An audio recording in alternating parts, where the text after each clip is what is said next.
Amon-Ra St. Brown is a better first-round draft pick than Jamar Chase. Vinnie and I both agree on that, but we're on the opposite sides when it comes to Garrett Wilson or Marvin Harrison Jr. in the second round.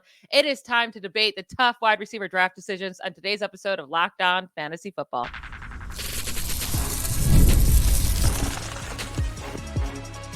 You are Locked On Fantasy, your daily NFL fantasy podcast. Part of the Locked On Podcast Network, your team every day. Welcome into the Locked On Fantasy Football podcast. Welcome to all of our new listeners getting ready for draft season. Almost here. It's almost September. We're almost into the regular season. It's crazy how fast this training camp and preseason is flying by. I am one of your co-hosts, Michelle Magdziuk, and when I'm not doing this, I'm a researcher and fantasy analyst for NFL Network. And I'm your other co-host, Vinnie Iyer. When I'm not doing this, I'm writing about NFL fantasy and betting for sportingnews.com.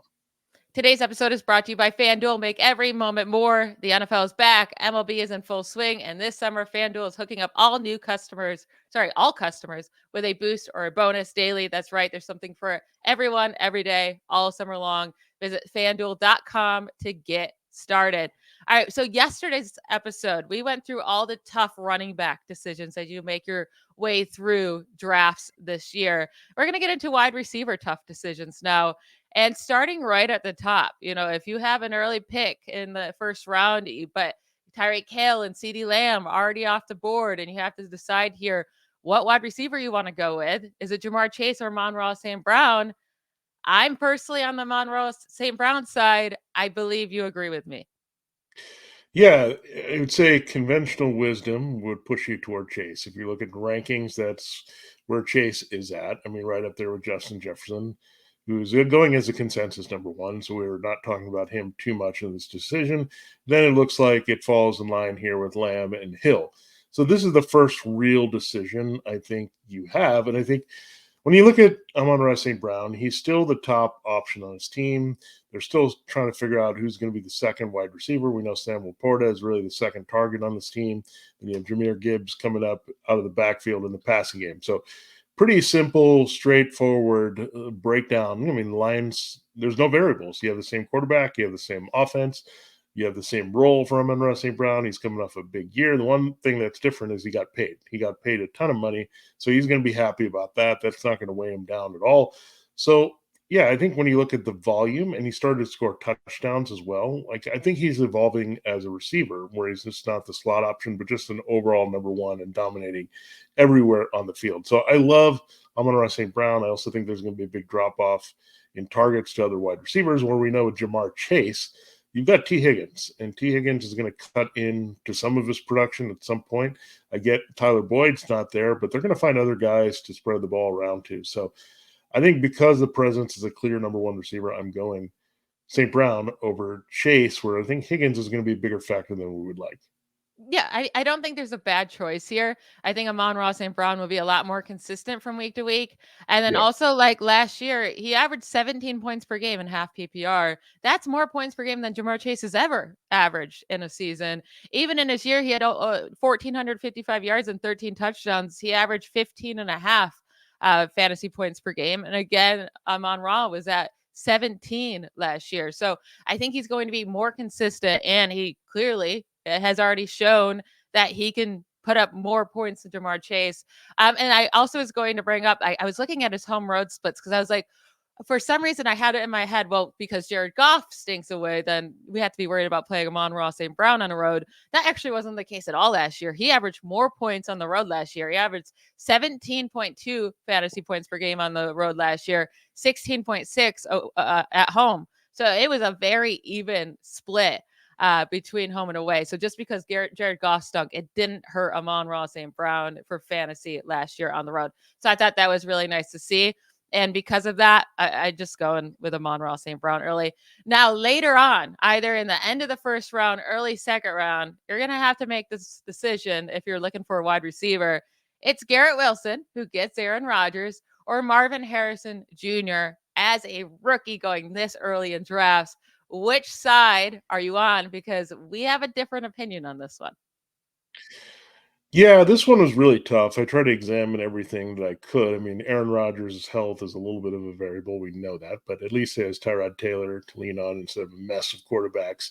If that were the case, I think that makes me feel better about Garrett Wilson in general, that there's much better backup situation, but I expect Rodgers to be on the field. Now, the chemistry with Rodgers has been well documented. They've been a little off. They've been upset with each other at times here in practices that they're just not on the same page. Part of it is that Rodgers has missed a lot of time in the early offseason. He chose not to be there, even while he was rehabbing and trying to get a connection with Wilson and the other receivers. But Wilson also is a clear number one here. Mike Williams, they're hopeful, but not sure that he's going to be ready for week one. Again, we talk about some other weapons they have, Xavier Gibson, Malachi Corley, those type of players, but there's still a long way to go before any of them are consistent contributors. And I think just like I like Breece Hall being the primary here, I think a lot of this offense is going to be Breece Hall and Garrett Wilson. Really a ton of it, because Aaron Rodgers has to trust his target. He wants to trust Wilson all over the field. He needs to kind of find rapport with other guys he can trust for big plays. Williams has not been around either.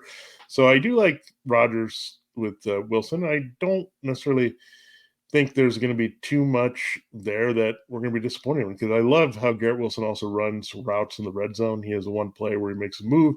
He can catch fades, a little bit of a throwback to the Jordy Nelson route that Aaron Rodgers had back in Green Bay, the back shoulder throws. Wilson can score in a prolific sense here, and I do like him all over the field. He's just so dynamic. And we saw, even if he had halfway decent quarterback play, he went off last year. Unfortunately, he didn't get very much of it at all. So I'm excited for him.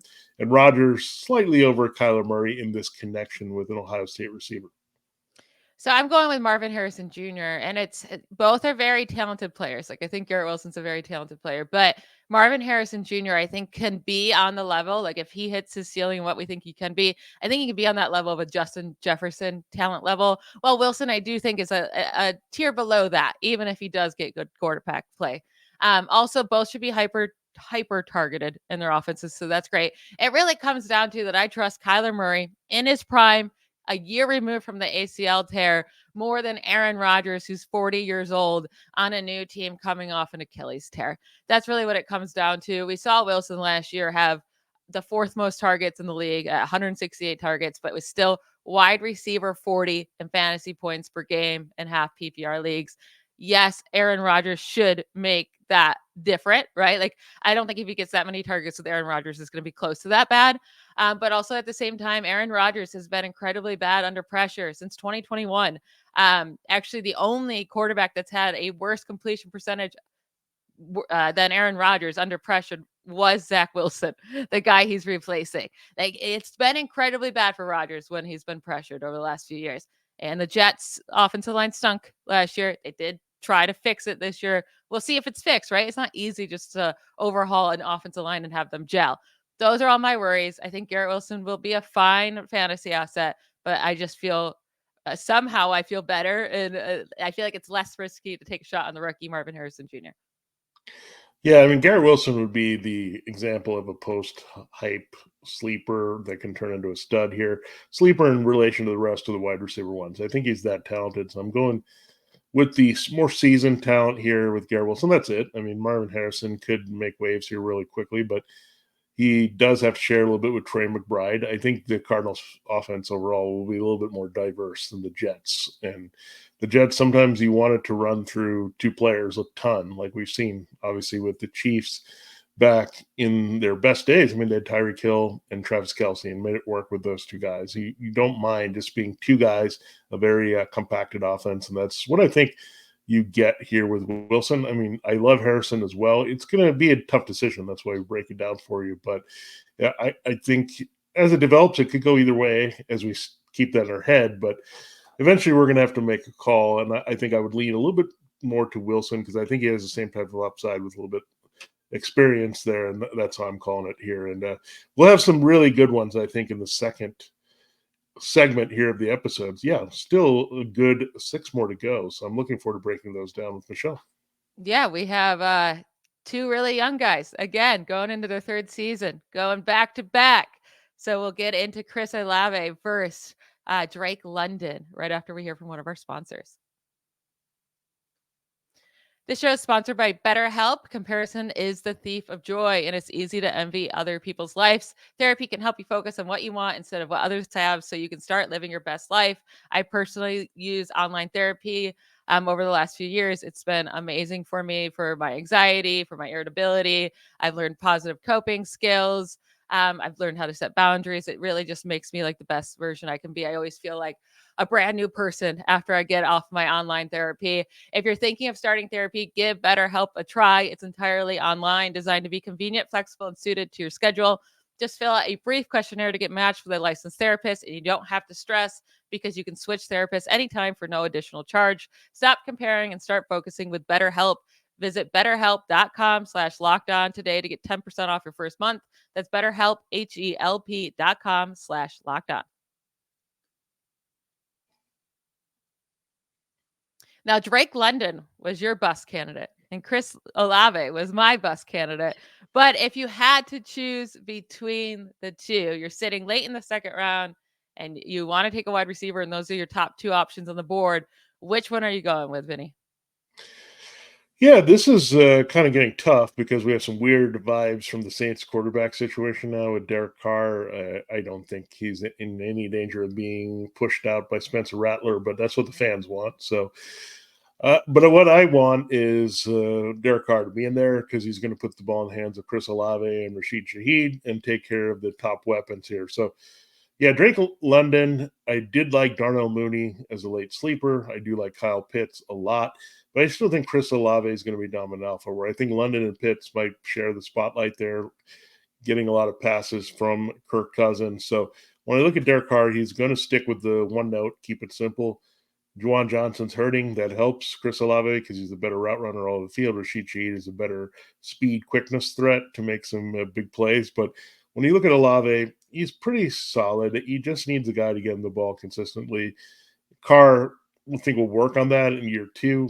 And look, if it's a young quarterback coming in there, I don't think it'll be Jake Haener. But if it's Spencer Rattler at some point, he's going to target the veteran receiver he trusts most all over the field, and that's Olave. So how do we break down this offense now with Clint Kubiak?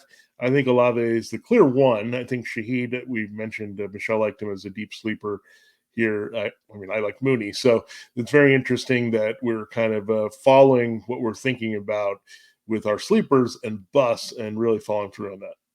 Yeah, I just don't see Olave's season being really any different than last year with Derek Carr still his quarterback. Like, he was wide receiver 21 in points per game. I just don't. I think his targets are going to increase that much. I mean, he had 138 last year. I expect Shaheed to be more involved as well to steal some of those targets maybe. But I just don't know what the ceiling is with Olave. I think it's probably around wide receiver 15. Like, in points per game. Obviously, if he plays a full 17 games, he has a chance to be higher than that. But that's why I'm leaning Drake London, because things are changing for him. He gets a new quarterback. That's key, right? Arthur Smith's not there as well. And we like their new offensive system too. So the biggest thing with London is there's just been no touchdowns to go around. He has 6 receiving touchdowns over the last 2 seasons. He's a big bodied guy. He should be scoring touchdowns. I think that changes with Kirk Cousins, who has the 3rd most passing touchdowns in the league since 2019. Last year, Kirk Cousins led the league with 2.3 passing touchdowns per game. Like, he knows how to throw touchdowns. And then also a big issue with Drake London is getting accurate targets, right? Especially downfield. Like, that just didn't happen with the Falcons because they had Desmond Ridder or Marcus Mariota or just Taylor Heineke, just a handful of terrible quarterbacks there over the last couple of years. And now with Cousins, he led the NFL in completion percentage and passer rating on downfield pass attempts since 2021 over the last 3 seasons. Like, Kirk Cousins is a very good quarterback. I just think he's going to come in and help both Kyle Pitts and Drake London a ton. I like the upside of London a lot more than Chris Olave. So that's why I lean that way. Yeah, and it's funny because I'm the swing for the fences type guy, but I think Chris Olave is a solid pick here. I wouldn't say it's spectacular. I'm going to feel awesome about either pick. If I go with London or Olave, I might just say, hey, maybe it's time to go to running back or quarterback if I see these two guys on the board, and that's my decision. Or I might put a third person in the chat here and say I'm going to go with that person instead in the late second round. Now, let's turn to our next one. Deebo Samuel is in one corner. we have Nico Collins, who got paid handsomely by the Texans. I'll start quickly with my decision, and I will get to you. I think I know what your decision is based on who you had as a bust. I think this is a tough one, but based on the Brandon Ayuk situation, I think I have to go Deebo Samuel just because Deebo is going to be used all over the field as well. And their young receivers are not quite ready. And Nico Collins, again, we talked about the crowd developing there in Houston with Stephon Diggs and Tank Dell. Do you agree? I think you might here. I do. I thought you were going to go on the Collins side, so I'm surprised we agree. But Deebo last year was the wide receiver 9 in fantasy points per game with just 89 targets on the season. I expect him to be more involved in the offense this year. Even like at this point, who knows what's going to happen with Ayuk? He could be there, but still, with him missing this part of camp, like I do think Deebo's going to be a heavy part of this offense, like he always is. But I think he'll see more targets this year. He's always going to be used as a rusher at times, especially near the goal line. And he's back to being skinny Deebo. They call him skinny Deebo. He's lost weight again. He did this back in 2021 when he finished as a wide receiver 2 on the season. Then he put on weight 2022. He still had the weight on him in 2023. He got skinny again. So the team likes to call him skinny Deebo. I really like Deebo's chances of finishing high this year. Nico Collins, it's unfortunate for him that they added Stephon Diggs. They're getting back Tank Dell.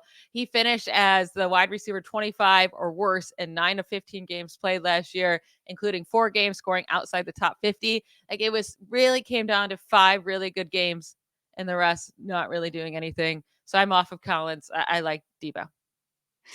Yeah, Deebo also could see a little bit more work in the rushing attack again as they try to preserve Christian McCaffrey and they're trying to figure out their backup situation. You might say, hey, just hand it to Deebo and get him some more work there. And I think he has a shot to have more touchdowns. I think George Kittle and that field stretching ability are going to open things up a little bit more for Deebo, as well as if Ayuk is in there, he's the big play guy. So Deebo is going to have a lot of field to work with after the catch here in this offense as usual. So, yeah, the points per game were special last year. I think special talents such as McCaffrey, Samuel, those versatile guys do really well. So I'm really looking forward to what we can get from Deebo this year. And we'll see. Brandon, you could keep not playing until whenever here. And that would really, of course, help Deebo's value with Purdy and Kittle. Now, our last one, this one might be one of the tougher ones for me. We go from a third round decision with Samuel versus Collins to one for the late 4th and 5th round. This is DeVonta Smith of the Eagles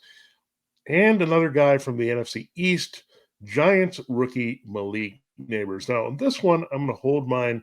I want to see what you say first, and then I'll come back and make my choice here.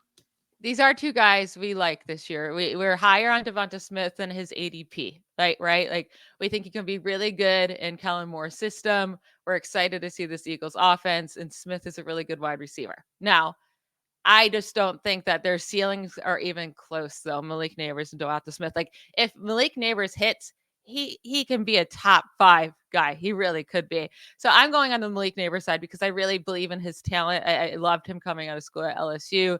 I think that I wasn't on this side, but there were many draft experts who like Nabers even more than Marvin Harrison Jr. That's not me, and that's not me now either. I'm still on the Marvin Harrison Jr. side, but he has come in to the NFL and been dominating camp, and it's very clear that he is going to be their offense. Like that's the Giants' offense is running through Malik Nabers. Now it does come down to, can Daniel Jones just not be the absolute worst? And I think he can just not be the absolute worst. Like I think he can make some improvements here. I think he can get Malik Nabers the ball, especially deep. Like that's the one area Daniel Jones actually has. He can throw a deep ball. I think he's going to get at least 130, 140 targets in this offense. We know what he could do with the ball in his hands. I trust in Brian Dable. So I'm on the Malik Nabers side just because if you hit on him, he is a league winner. Yeah, Amon-Ra St. Brown, going back to him for a second, I think he could have like a big year in the Cooper Kupp range. I think DeVonta Smith can have a big year in the CeeDee Lamb type role or the Keenan Allen type role where he's working the slot. So, look, a slot is very valuable right now because it's a guy you can scheme open. You typically get good matchups that are always there versus slot and nickel backs. It's really hard to double team and take a guy out of the game, especially if he's a good route runner. Kellen Moore, we've talked about his influence on any offense. I mean, it was great for those 2 guys to be very productive.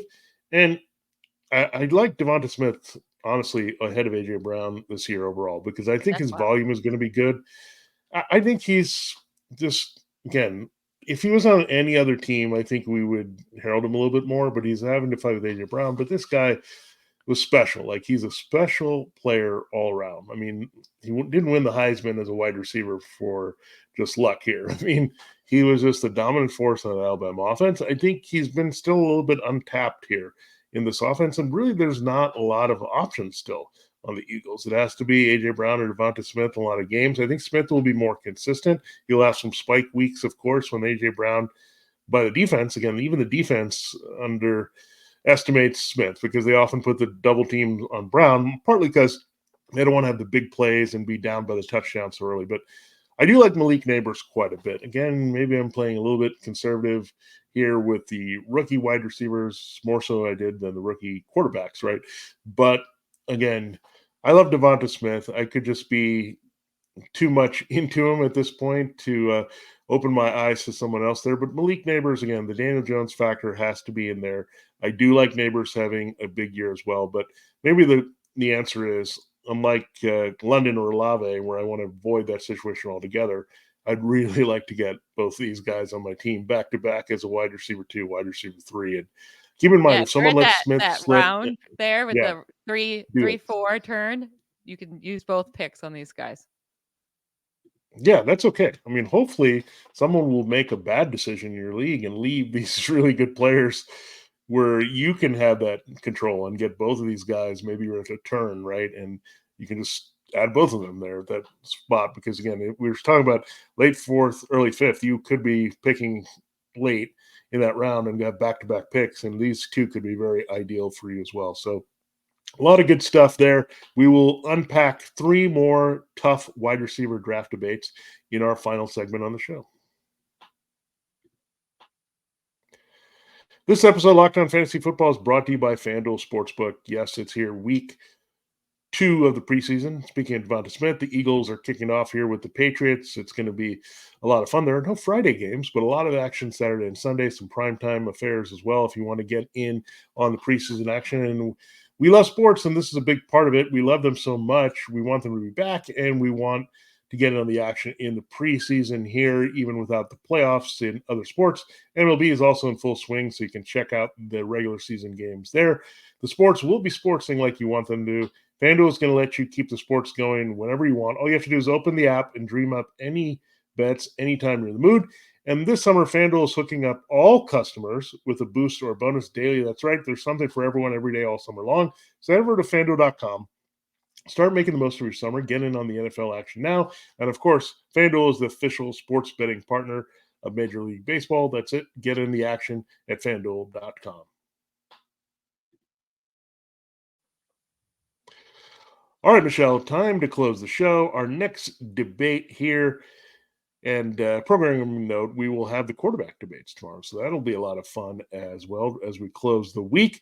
Here's a good one. This is also a battle of division foes. In the AFC North, we have the Bengals, T. Higgins. We have the Ravens, Zay Flowers. This is a 5th round situation. All right, I'll take my guy here, and I want to see what you're going to say. So I'm kind of changing it up here as we go along, but I'm going to say I like T. Higgins. I don't think there's even a choice. I think this is going to be your choice as well. Zay Flowers, to me, I'm just worried about his inconsistency in that Ravens pass game, where I know T. Higgins and Jamar Chase are going to have big years. I like Amon-Ra St. Brown ahead of Chase. I would say that Higgins is going to have a big role, and therefore I like Higgins here. So you were wrong. I picked Zay Flowers. Oh, no. Because I think he's going to be the top target in his offense. And we know Jamar Chase is going to be the top target. And T. Higgins, has had his struggles staying healthy, but that's really not it. It's just, I think Zay Flowers are going to see a nice 2nd-year breakout.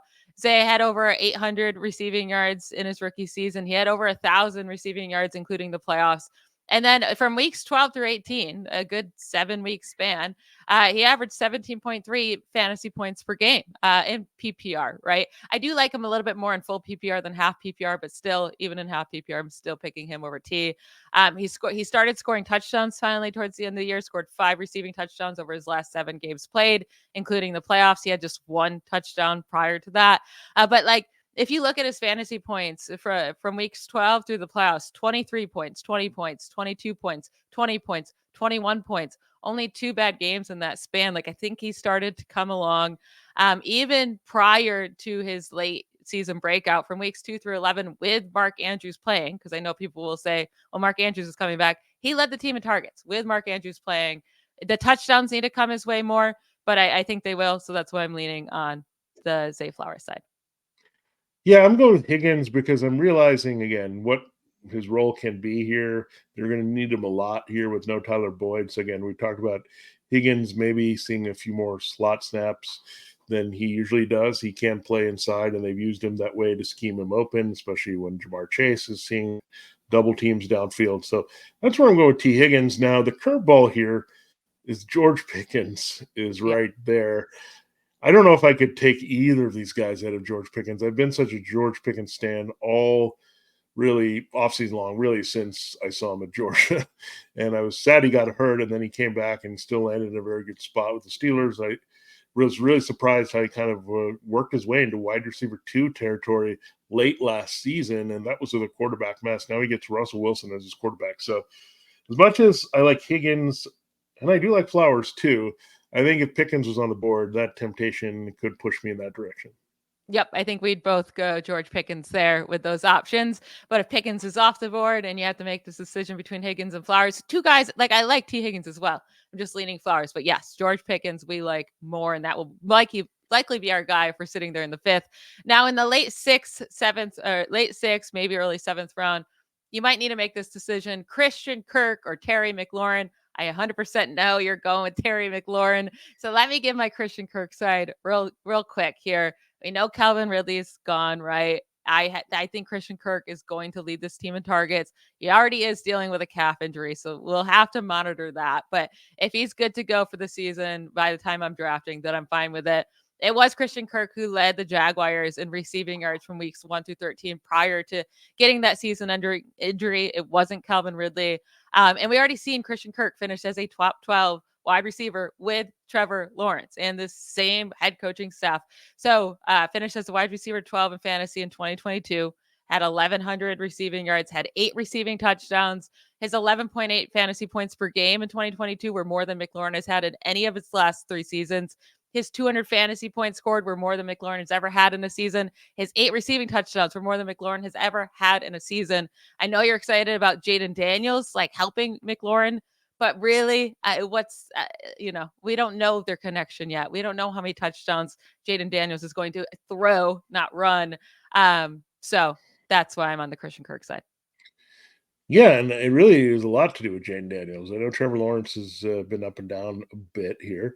You also have Evan Ingram in the middle of the field. You also have 2 additions at wide receiver. I know they're kind of additions via subtraction because he went away with Calvin Ridley and Zay Jones, but you have Brian Thomas Jr., the rookie first-round pick. You have Gabe Davis. Now, these are not huge threats to Christian Kirk's volume, but I do think the Jaguars' offense, they did tweak it a little bit to be a little bit more diversified. I think it was a little bit too predictable, maybe too conservative a little bit. That's why they got 2 big playmakers in Thomas and Davis so they could stretch the field, use Lawrence's big arm, and do some things better downfield this season. Now, when I look at Terry McLaurin, I think this guy has been kind of cheated as a top receiver in this league for a long time. He hasn't gotten the guy to get him the ball all over the field and an offensive coordinator that's going to make the most out of him, right? And Sam Howell didn't have great chemistry with him. I don't think Scott Turner knew how to use McLaurin really well here. Eric Bieniemy struggled with this. So I think Cliff Kingsbury does. I keep bringing up that DeAndre Hopkins, Kyler Murray parallel that we saw in Arizona. I think that's going to be very similar here. You have McLaurin. He's a great route runner. Jahan Dotson, there's still some questions about him, and we see Diami Brown and some others on the tight end committee, but I know McLaurin is going to be the alpha. So I love McLaurin here. I think, again, the Commanders are one of those sneaky teams overall. I just think a lot of the upgrades they've made to set them up for a lot more offensive success and consistency than we're used to. So I love McLaurin. If I'm looking at 2 guys that are really the number 1 targets on their team, I'm going with McLaurin because I think he's a better overall talent than Kirk. I think I agree with you that McLaurin's a better overall talent. I just don't Yeah. I don't see it working out for him with a rookie quarterback over Christian Kirk, I should say. Now for our final debate here, and I'm actually like this is probably the hardest question I have for us. Okay. Xavier Worthy or Rome Odunze. So two rookies, right? We have Worthy with a lot more like there's an easier path for him for targets in the Chiefs offense. Rome Odunze is 9th overall pick, an amazing talent coming out of school. But he joins the team with Keenan Allen and DJ Moore. So it's hard to find where he's going to consistently get targets from week to week. If you got to pick one, which one are you going with, Vinny? Well, we do have a development with Xavier Worthy, which makes us go in that direction. And it was just a race. Who was going to have a soft tissue injury first? Was it going to be Keenan Allen or Marquise Hollywood Brown? Hollywood Brown, unfortunately, this is not the type of race he likes to run. He likes to just use the speed, but he's got this injury. It looks like it's going to linger. He's already been a disappointment in terms of staying on the field for the Chiefs. They need to replace that kind of big play threat that they're missing. Marquez Valdes-Scantling and other guys kind of did that last year.